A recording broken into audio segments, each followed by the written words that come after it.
नमस्कार दोस्तों, आपका स्वागत है अपनी YouTube चैनल PFP में। आज हम बजाज ट्विंस के बारे में चर्चा करने वाले हैं। पिछले कुछ समय में स्टॉक में अच्छी खासी गिरावट हो चुकी है, 20-30% अपने हाई से नीचे आ चुके हैं। तो क्या ये बॉटम के नज़दीक हैं, सपोर्ट के नज़दीक है? ऐसी सिचुएशन में एज ए रिटेल इन्वेस्टर हमें क्या करना चाहिए, इसके बारे में आज हम चर्चा करने वाले हैं। तो सबसे पहले बजाज फाइनेंस के बारे में बात करते हैं। 3,53,000 करोड़ की मार्केट कैप है, दिग्गज कंपनी है, 50 का पीई रेशियो है। वैल्यूएशन क्लियरली आपको हायर साइड पे नजर आता है, लेकिन फाइनेंशियल ट्रेंड आप देख सकते हैं, बहुत अच्छी ग्रोथ हमें यहाँ पर नजर आती है। रेवेन्यू प्रॉफिटेबिलिटी आपको कंटिन्यूसली बढ़ती हुई नजर आई। यहाँ पर कोविड की वजह से ग्रोथ थोड़ी सी कम होती हुई नजर आई थी, प्रॉफिटेबिलिटी भी नीचे जाती हुई नजर आई थी, लेकिन एक बहुत ही स्ट्रॉन्ग बाउंस बैक हमें यहाँ पर दिखाई पड़ता है।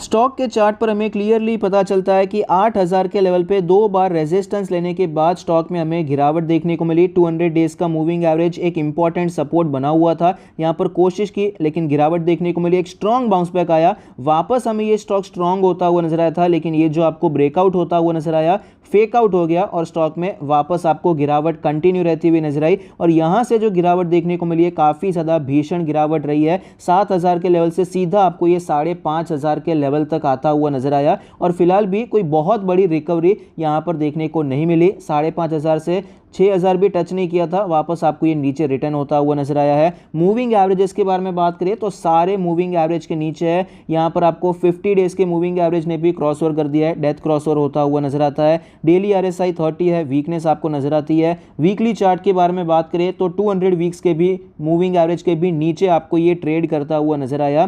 पिछले 6 हफ्तों से आपको रेड कैंडल बनती हुई नजर आई और फिलहाल यहाँ पर एक छोटी सी ग्रीन कैंडल बनती हुई नजर आई है, जो कि हम कह सकते हैं कि थोड़ी बहुत शॉर्ट कवरिंग होती हुई नजर आई। वीकली RSI 35 है, यहाँ पर भी हमें वीकनेस नजर आती है। मंथली चार्ट के बारे में बात करें तो फिलहाल मंथली चार्ट पर आप देख पाएंगे कि 20 मंथ्स का भी मूविंग एवरेज हमें टूटता हुआ नजर आया।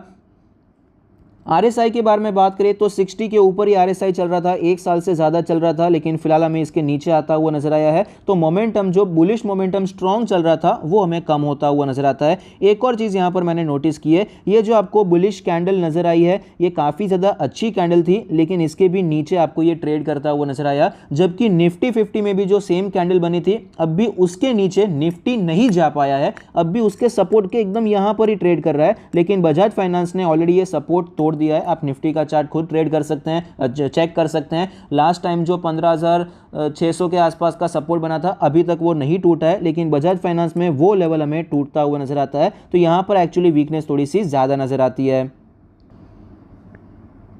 इंपॉर्टेंट लेवल्स के बारे में बात करें तो यहां पर सबसे पहले रेजिस्टेंस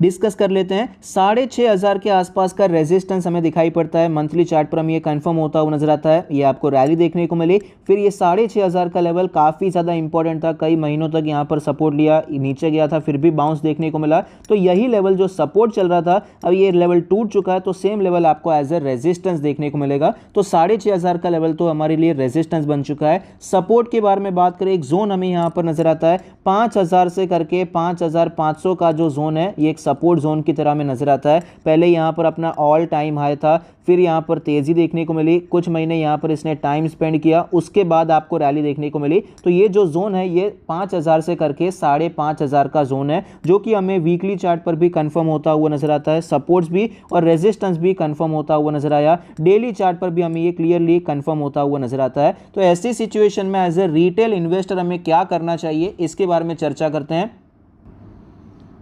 शॉर्ट टर्म के बारे में बात करें तो मेरे हिसाब से स्टॉक काफ़ी ज़्यादा वीक है और अवॉइड करना चाहिए। जब भी किसी भी स्टॉक में, ये पॉइंट आप याद रखिए, किसी भी स्टॉक में अगर ऐसा एक स्ट्रॉन्ग बेस बन जाता है जो कि 6 महीने का, 1 साल का होता है, यहाँ पर भी अप्रॉक्सीमेटली कुछ 6 महीने से ज़्यादा का ही है, तो इतना स्ट्रॉन्ग बेस अगर बन जाता है, उसके बाद जब ये स्टॉक नीचे आ जाता है, मतलब शॉर्ट टर्म के लिए या फिर मिड टर्म के लिए भी यहाँ पर वीकनेस होने के चांसेस ज़्यादा है। टेक्निकली अब ये बाय ऑन डिप्स नहीं, सेल ऑन राइज वाला स्टॉक हो जाता है। यहाँ पर खरीदने की बजाय यहाँ से बेचना चाहिए, ये टेक्निकली हम इसे कहते हैं। तो यहां पर शॉर्ट टर्म और मिड टर्म के लिए काफी ज्यादा वीक है। ऐसी सिचुएशन में जब भी ऐसा कुछ होता है, आपको ये बेस टूटता हुआ नजर आता है, तो मल्टीपल कंफर्मेशन मिलने के बाद ही आपको अग्रेसिवली एंटर होना चाहिए। छोटी क्वांटिटी के साथ एंटर होना चाहते हैं अलग बात होती है, लेकिन जब आप एग्रेसिवली अच्छा खासा कैपिटल लगाना चाहते हैं पोजिशनल ट्रेड के लिए, तब आपको मल्टीपल कंफर्मेशन मिलना चाहिए। वीकली चार्ट पे कोई स्ट्रेंथ मिलनी चाहिए। ये बाउंस आया, फिर से नीचे आएगा, रेजिस्टेंस लेके सेलर्स इसे शॉर्ट करेंगे, उसके बाद कोई यहां पर आपको डबल बॉटम बनता हुआ नजर आता है,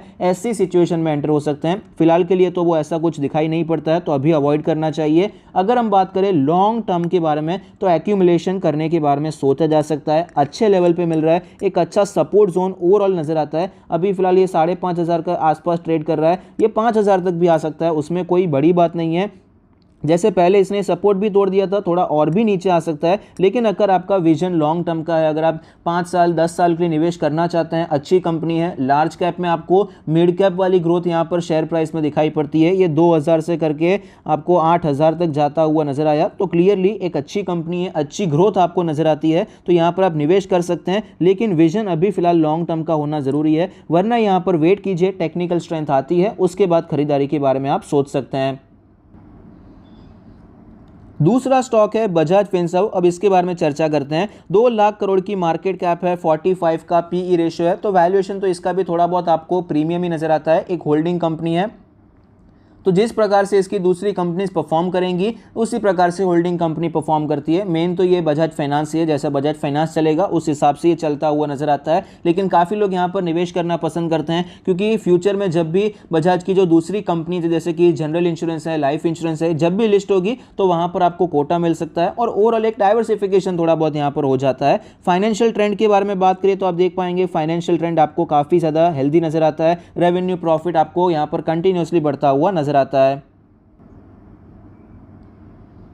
स्टॉक के चार्ट पर हमें क्लियरली पता चलता है कि फिलहाल स्टॉक में हमें वीकनेस देखने को मिल रही है। 19,000 के लेवल से स्टॉक हमें नीचे आता हुआ नजर आया। जब बजाज फाइनेंस ऊपर जाके 8,000 को टच किया था, एक्चुअली ये टच नहीं कर पाया था 19,000 को, उसके पहले ही यहाँ पर वीकनेस देखने को मिली। ऑलमोस्ट सिमिलर पैटर्न आपको नजर आएगा, सेम सिचुएशन में स्टॉक आपको मूव करता हुआ नजर आया है। मूविंग एवरेजेस भी आप देख पाएंगे 50 डेज का आपको क्रॉसओवर दिखाई पड़ता है। एक चैनल में ये ट्रेड कर रहा था, एक रेजिस्टेंस चैनल था, एक यहाँ पर सपोर्ट का चैनल था, लेकिन फिलहाल इतनी गिरावट स्ट्रेच हो गई है कि सपोर्ट के भी नीचे आपको ट्रेड करता हुआ नजर आता है। और यहां पर एक्चुअली वीकनेस थोड़ी सी ज्यादा है in comparison to Bajaj Finance. Bajaj Finance में ये जो लो बनाया था, ये लो अभी तक आपको टूटता हुआ नजर नहीं आया, जबकि बजाज फिनसर्व में ये लो आपको टूटता हुआ नजर आया है। डेली आरएसआई 23 है, वीकनेस है नो डाउट। वीकली चार्ट के बारे में बात करें तो आप देख पाएंगे 100 वीक्स का मूविंग एवरेज टूटता हुआ नजर आता है, और यहां पर जो करंट कैंडल बजाज फाइनेंस में थी वो ग्रीन थी, यहां पर अब भी रेड है, तो वीकनेस यहां पर ज्यादा है। वीकली आरएसआई 32 है, यहाँ पर भी वीकनेस है। मंथली चार्ट के बारे में बात करें तो यहाँ पर भी क्लियरली सेम सिचुएशन है, ये लो आपको यहाँ पर टूटता हुआ नजर आता है। 20 मंथ्स के मूविंग एवरेज के नीचे आ चुका है। मंथली आरएसआई 49 है, आपको मोमेंटम नीचे के साइड पे ज़्यादा दिखाई पड़ता है। इंपॉर्टेंट लेवल्स के बारे में बात करें तो सबसे पहले रेजिस्टेंस डिस्कस कर लेते हैं। अप्रॉक्सीमेटली 15,000 के आसपास का रेजिस्टेंस हमें दिखाई पड़ता है। ये तेज़ी देखने को मिली, फिर सपोर्ट लिया, यहाँ पर 2-3 महीने ट्रेड किया, उसके बाद ये सपोर्ट टूट चुका है, तो सेम लेवल अभी रेजिस्टेंस की तरह दिखाई पड़ेगा। सपोर्ट के बारे में बात करें तो हमने बजाज फाइनेंस में देखा था सपोर्ट करंट मार्केट प्राइस के नज़दीक ही था, जबकि बजाज फिनसर्व में ऐसा नहीं है। यहाँ पर जो सपोर्ट नज़र आता है 9,000 से करके 10,500 की रेंज है। मैं मानता हूँ काफ़ी ज़्यादा बड़ी रेंज है, लेकिन यहां पर आप देख सकते हैं ये पुराना ऑल टाइम हाई था, यहां पर इसने टाइम स्पेंड किया था, तो ये जोन इसके लिए काफी ज्यादा इंपॉर्टेंट हो जाता है। उसके पहले इसने कोई ज्यादा टाइम स्पेंड नहीं किया था, एटलीस्ट मंथली चार्ट पर तो हमें यही नजर आता है। वीकली चार्ट पर अगर हम देखेंगे तो भी आप देख पाएंगे यहां पर इसने थोड़ा टाइम स्पेंड किया, उसके बाद आपको ये ऊपर जाता हुआ ही नजर आया था। ये जो जोन है मोमेंटम वाला जोन नहीं है, लेकिन ग्रेजुअली आपको ये ऊपर जाता हुआ ही नजर आया। डेली चार्ट के बारे में बात करें तो भी यहाँ पर क्लियरली ये एक इंपॉर्टेंट जोन है, ये इतना ज़्यादा इंपॉर्टेंट जोन हमें दिखाई नहीं पड़ता है। हालांकि इसका हायर लेवल और इसका जो लोअर लेवल है वो हम कंसीडर कर सकते हैं कि एज अ सपोर्ट मिल सकता है। ये इसका हायर लेवल हो जाता है ये रेंज का, और यहाँ पर ये लोअर रेंज तो ऑफ कोर्स ये इसी रेंज में आ जाता है। तो क्लियरली अभी फिलहाल बजाज फिनसर्व आपको थोड़ा बहुत हवा में नजर आएगा, ना ही रेजिस्टेंस के ऊपर है, ना ही सपोर्ट के नज़दीक आपको नजर आता है। तो ऐसे सिचुएशन में एज ए रिटेल इन्वेस्टर हमें क्या करना चाहिए? तो एज ए रिटेल इन्वेस्टर अभी के लिए शॉर्ट टर्म मिड टर्म के लिए कोई भी पोजीशन बनाने से बचना चाहिए। ये तो सपोर्ट के नज़दीक भी नहीं है, कोई पैटर्न भी नहीं बना है, तो क्लियरली अभी के लिए तो वेट करना चाहिए। लॉन्ग टर्म के बारे में बात करें तो एक्यूमुलेशन करने के बारे में सोचा जा सकता है। जैसा कि मैंने आपको पहले ही बताया कि एक होल्डिंग कंपनी है, तो कुछ लोग डाइवर्सिफाई करना चाहते हैं, एकदम बजाज फाइनेंस पे कॉन्सेंट्रेटेड नहीं रहना चाहते हैं। जो इसकी दूसरी कंपनीज हैं, इंश्योरेंस की कंपनीज हो गई, वेल्थ मैनेजमेंट का फर्म हो गया, इसमें भी थोड़ा बहुत इनडायरेक्टली आपका निवेश हो जाता है। करना चाहते हैं तो बजाज फिनसर्व में आप निवेश करने के बारे में सोच सकते हैं, लेकिन टेक्निकली बजाज फाइनेंस अभी सपोर्ट पे है, वहां पर क्लियरिटी आपको टेक्निकल चार्ट पे ज्यादा नजर आती है in comparison to Bajaj Finserv. तो मेरे हिसाब से अगर यहां पर भी आप निवेश करना चाहते हैं तो 10,500 11,000 ये एक अच्छा लेवल हो सकता है, लेकिन अभी इतनी अच्छी खासी गिरावट हो चुकी है तो यहां पर कभी भी आपको शॉर्ट कवरिंग देखने को मिल सकती है। तो चाहे तो ये लेवल भी बुरा नहीं है, लेकिन तैयारी होनी चाहिए कि अगर ये 10,500 10,000 के लेवल पे आता है तो यहां पर डरने की बजाय अगर आप क्वांटिटी ऐड करने को तैयार है, आपका विजन 5 साल 10 साल का है, तो आपको ऐड करना चाहिए, तो इन्वेस्टमेंट करना चाहिए। वरना आपको वेट करना चाहिए, टेक्निकल स्ट्रेंथ आ जाए, चार्ट बुलिश हो जाए, वो भी वीकली चार्ट पे, उसके बाद ही आपको एग्रेसिवली यहां पर एंटर होना चाहिए। आई होप आपको ये वीडियो पसंद आता है, आपके इन्वेस्टमेंट और ट्रेडिंग डिसीजन में आपको ये मदद करता है। Thank you, stay happy, happy investing.